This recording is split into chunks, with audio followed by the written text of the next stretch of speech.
Hello students, मैं PS Kushwaha एक बार फिर से आप सभी का स्वागत करता हूं। हम लोग पढ़ रहे हैं यूपी के पॉलिटेक्निक सिस्टम में चलने वाला सिलेबस अप्लाइड मैकेनिक्स, उसका chapter number 2 law of forces, और आज हम पढ़ने जा रहे हैं इसका एपिसोड नंबर 10। आइए हम देखते हैं कि इस एपिसोड में आज हम पढ़ने क्या वाले हैं। तो सबसे पहले हम पढ़ेंगे रिजोल्यूशन ऑफ फोर्सेस, बलों का वियोजन। फिर हम पढ़ेंगे resolution of forces in the perpendicular direction. So let us start the topic without wasting any time. So resolution of forces का मतलब होता है बलों का वियोजन, बलों का वियोजन। यानी कि बलों को हम किस प्रकार से अपघटित कर सकते हैं, किसी फोर्स को हम उसके दो भागों में कैसे उसको बांट सकते हैं, उसको आज हम यहां देखेंगे। सबसे पहले हम देखते हैं कि एक फोर्स P है, पॉइंट O पे काम कर रहा है, एक फोर्स Q है जो पॉइंट O पे काम कर रहा है। P और Q आपस में एक दूसरे के साथ एंगल बनाते हैं अल्फा प्लस बीटा, आप देख सकते हैं।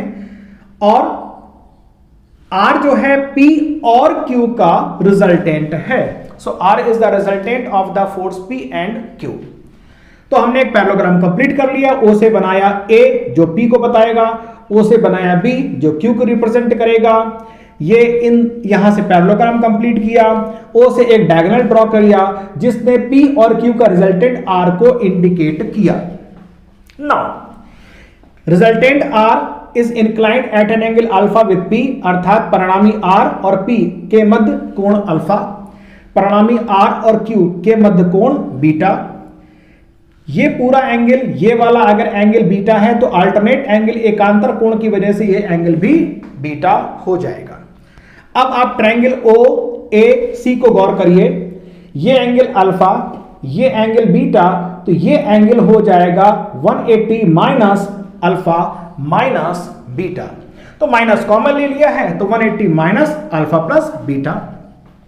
अब आप पुनः इसी त्रिभुज OAC को देखें, इसमें बच्चों तीन फोर्स काम कर रहे हैं, फोर्स P, फोर्स Q, क्योंकि AC और OB आपस में पैरेलल है, and force R.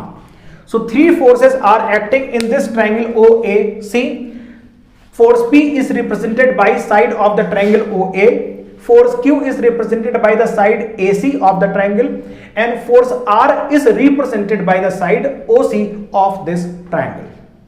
और हमने लामीज थ्योरम की एप्लीकेशन के समय साइन लॉ का इस्तेमाल किया, सो हम इस ट्रायंगल में साइन फार्मूला का इस्तेमाल करने जा रहे हैं। लेट अस सी फोर्स P के अलावा कौन से दो फोर्स हैं, R और Q, इनके बीच का कोण है बीटा, तो sine P upon sine beta is equal to Q के अलावा दो फोर्स हैं P और R, इनके मध्य कोण है अल्फा, तो P upon sine alpha. R और R के अलावा दो फोर्स हैं P और Q, इनके साइन का angle sine 180 minus alpha plus beta. हम ये भी कह सकते हैं कि P के सामने वाला कोण साइन बीटा, Q के सामने वाला कोण साइन अल्फा, और R के सामने वाला कोण sine 180 minus alpha plus beta. ये तो सेम रहा, P upon sine beta, P upon sine alpha. R को अगर हम देखें तो हम ये कह देंगे R upon sine alpha plus beta. अब हमने इसको पकड़ा और इसको पकड़ा, यानी इन दोनों को पकड़ा हमने, तो क्रॉस मल्टीप्लाई करेंगे तो P is equal to R sine beta, P is equal to R sine beta, ये यहां चला गया, upon sine alpha plus beta. Similarly अब हम इसको और इसको पकड़ते हैं, इन दोनों को, Q is equal to R sine alpha, Q is equal to R sine alpha upon sine alpha plus beta. बच्चों ये दोनों आपको रिजोल्यूशन मिल गए ऑफ फोर्स R.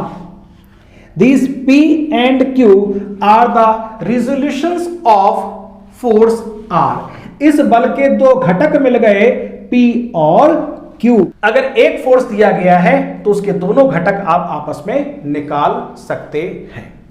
अब हम इसका इस्तेमाल करेंगे यहां पर, resolution of forces in perpendicular direction. वही फिगर हमने यहां बनाया है, फर्क इतना किया है कि अल्फा प्लस बीटा की वैल्यू यहां पर 90 डिग्री है, alpha plus beta is equal to 90 degree.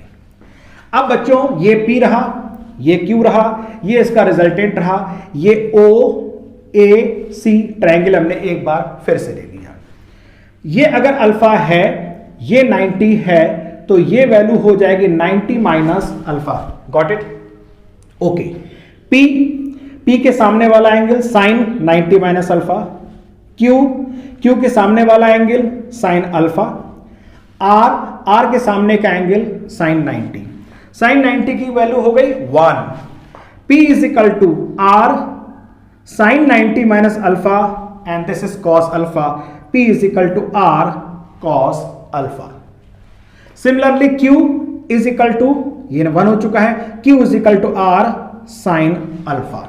अब यहां पर एक खास रिजल्ट आपको पास आया है। इस रिजल्ट का इस्तेमाल बहुत सारे सवालों में आप मैकेनिक्स में भी करेंगे, फिजिक्स में भी करेंगे, और ना जाने कितनी जगह पर इंजीनियरिंग प्रैक्टिसेस में इस कॉन्सेप्ट का आप इस्तेमाल करने वाले हैं, जो आज आप इस एपिसोड नंबर 10 में सीखने वाले हैं। P is equal to R cos alpha. That means ये एक फोर्स है जिसको हम रिजॉल्व कर रहे हैं, जिसका एक ये घटक x डायरेक्शन में है।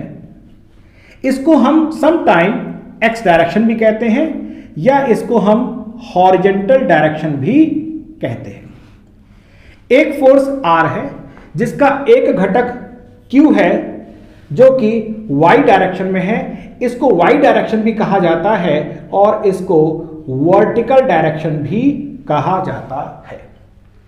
अर्थात किसी फोर्स R का घटक हॉरिजेंटल डायरेक्शन में h इस्तेमाल किया, अलोंग द x भी इस्तेमाल कर लेते हैं, उसका मान फोर्स और क्षैतिज के साथ फोर्स ने जो कोण बनाया है अल्फा, उसके कोसाइन अल्फा के बराबर होता है, इन दोनों के प्रोडक्ट के बराबर होता है। इसी तरीके से इस फोर्स का वह घटक जो y की दिशा में जा रहा है, जो वर्टिकल डायरेक्शन में जा रहा है, उसका मान फोर्स और क्षैतिज के साथ इस फोर्स ने हॉरिजॉन्टल के साथ जो अल्फा कोण बनाया है, उसके साइन अल्फा के गुणनफल के बराबर होता है। इसको हम लोग वर्टिकल कंपोनेंट या सम टाइम y कंपोनेंट भी कहते हैं। जरा इसको एक एग्जांपल समझते हैं, है क्या। सपोज करिए एक ये फोर्स है, से 20 न्यूटन का एक ये फोर्स है। ये फोर्स x एक्सिस के साथ या हॉरिजॉन्टल के साथ से 60 डिग्री का एंगल बनाता है। तो अब इसका वो कंपोनेंट जो इस डायरेक्शन में होगा, x की दिशा में, इसका जो रिजोल्यूशन पार्ट होगा दैट विल बी, यहां परपेंडिकुलर डाल देंगे, ये इसका क्षैतिज घटक होगा और उसका मान होगा f cos theta that is 20 cos 60 degree, ये इसका होगा। इसी तरह जो वर्टिकल कंपोनेंट होगा, वर्टिकल कंपोनेंट वो यहां लिख देते हैं, वर्टिकल कंपोनेंट होगा f sin theta that is 40 sin 60 degree, इसकी वैल्यू हो जाएगी। सो इस फोर्स का वह घटक जो क्षैतिज दिशा में जा रहा है f cos थीटा या 20 cos 60 डिग्री होगा। इस फोर्स का वह घटक जो ऊर्ध्व दिशा में जा रहा है f sin थीटा या 20 sin 60 डिग्री के बराबर होगा।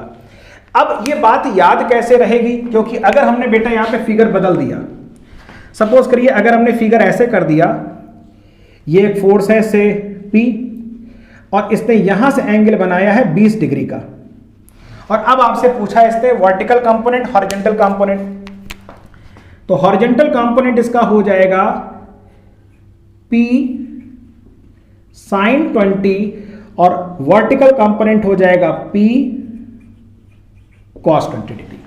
यहां पे फर्क क्या है? यहां पर तो आप कहेंगे सर आपने x कंपोनेंट रखा था cos में, यहां पे आपने x कंपोनेंट रखा sin में, यहां y कंपोनेंट यानी वर्टिकल कंपोनेंट रखा था आपने sin में, यहां वर्टिकल कंपोनेंट आपने रखा है cos में। तो अब इसको याद रखने का एक बड़ा आसान तरीका देखिए।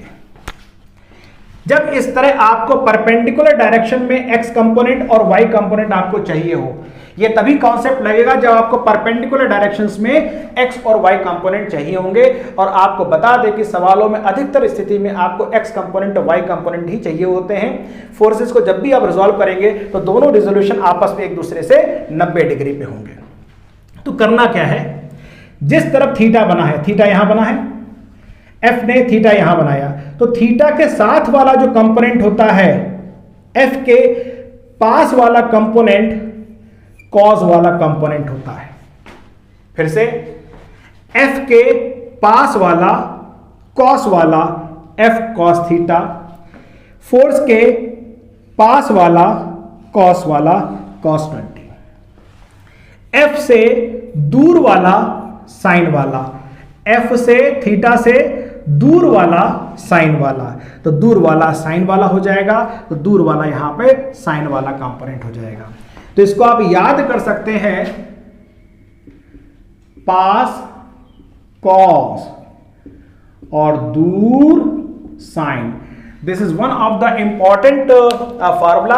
और इसको याद करने के बाद कि साहब पास कॉस दूर साइन कुछ भी हो, मान लीजिए एक ये फिगर है, बोले एक फोर्स ये है, से फोर्स ए, ये एंगल बनाया इसने 25 डिग्री। अब कैसे होगा, तो पास वाला एंगल तो ये हो जाएगा एफ ए, ये हो जाएगा ए कॉस 25, ये कंपोनेंट हो जाएगा ए साइन 25, और ये देखिए दोनों आपस में 90 डिग्री पर है।